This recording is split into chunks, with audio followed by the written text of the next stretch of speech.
नागपुरात रामनवमी निमित्त आज अनेक मंदिरांमध्ये श्री राम जन्मोत्सव उत्साहात साजरा करण्यात आला।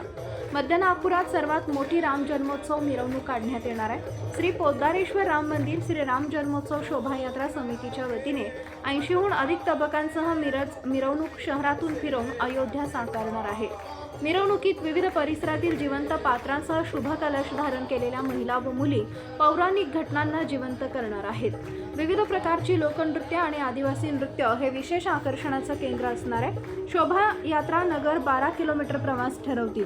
दरवर्षी या निमित्ताने ठिकठिकाणी भव्य सजावट, स्वागत गेट, चौकाचौकात ठिकठिकाणी केलेले तबेले आणि संपूर्ण मार्गावर विविध प्रकारच्या सजावटींनी उपराजधानीला सांस्कृतिक केंद्र म्हणून प्रस्थापित करण्यात महत्त्वाची भूमिका बजावली आहे। पोद्दारेश्वर राम मंदिरासमोर श्रीराम सीता लक्ष्मणाची मूर्ती रथावर ठेवून आरती करण्यात आली। यावेळी नागपुरातील नागरिकांमध्ये प्रचंड उत्साह दिसून येत असून लोक जय श्रीरामचा नारा देत आहेत।